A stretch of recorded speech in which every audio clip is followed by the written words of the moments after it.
Wow, folks. This is a new record. He seems a bit slow, but the coach thinks he's a genius. Even though his IQ was only 75, his life was like a cheat code. He taught his friends to dance, and they spun around like crazy.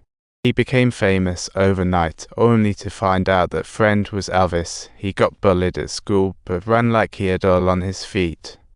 He accidentally became a national hero, then invested in a fruit shop. What a fruity twist. Turns out it was an apple shop. His name was Forrest. Mom thought his back was heavy, so she gave him shoe lifts. So he walked like he was tipsy, and people looked at him funny. His mom noticed Forrest's low self-esteem.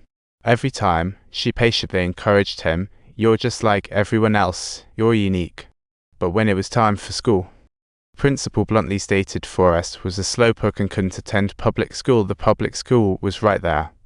Public school needs qualifications. Public schools need ACES curriculum. He must go to special school. To get Forrest into a regular school, his mom decided to make sacrifices. There's got to be another way. Is that Mr. Man? Is that MS, man? He's on break. That night, Mom successfully persuaded the principal. "Your mom is really important for school." Forrest had no idea what just happened. He thought the principal was no good and started mimicking his voice to vent his anger. Forrest, after the principal left, he suddenly asked his mom what it meant that Dad went on vacation. "It means he's taking a break, going somewhere, and never coming back." Forrest had no idea what his dad looked like. He only knew Mom had a big house filled with tenants. Mom and Forrest were living alright. One day, a guitar player showed up, and Forrest tap danced with the shoe lift. That guy used it for performance and ended up hitting the big time, becoming a star. On school day, Forrest halted the bus driver, blocking the door. "How long?" Mom said ages. "This is the school's university." Forrest thought for a moment and said, "I'm Forrest Gump. I'm Dorothy Harris. Now I'm not a stranger." The driver felt touched by Forrest's cuteness.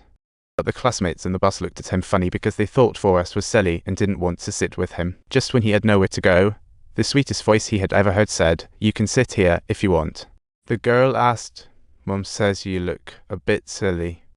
From that day onward, Jenny became his only friend, and they were inseparable. Oddly enough, Jenny didn't want to go home. She just wanted to stay here. Jenny lost her mum when she was little.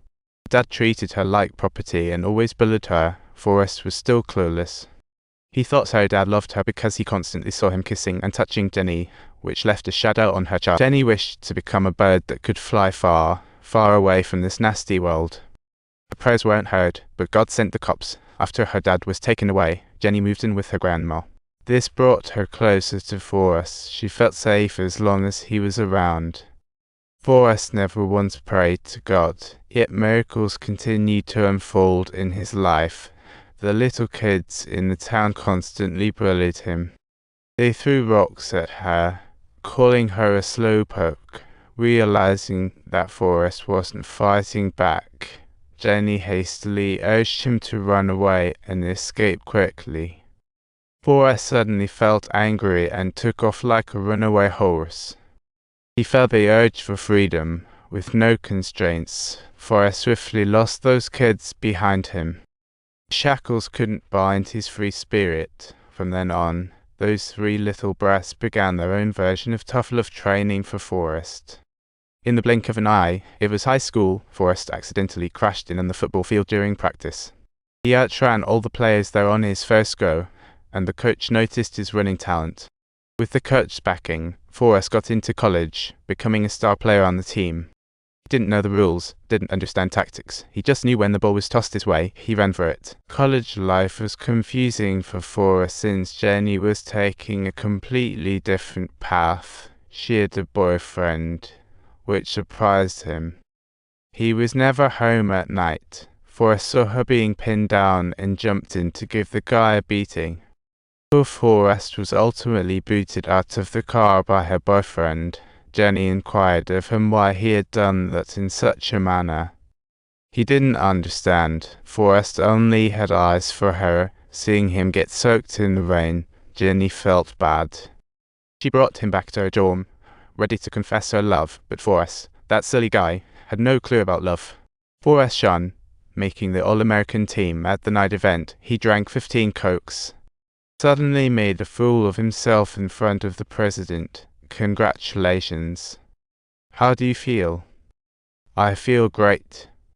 That moment made Forrest feel super awkward. College life soon passed, and when Mom heard it, she shed proud tears. Just as he received his diploma, Forrest got a draft notice. Thus began his military journey. Hello.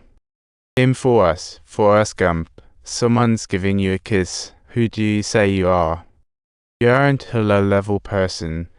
You're not embarrassing yourself right now. This scene felt familiar to Forrest. The young folks in the car didn't want to sit with him. Just as he thought he did something wrong, new friend Bobber popped up. When you sit down, feel free to treat me just like a friend. Forrest, could you tell me why you are here? I'm here to do something.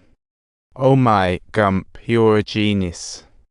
That's the most wonderful answer I've heard. You must have an IQ of 160.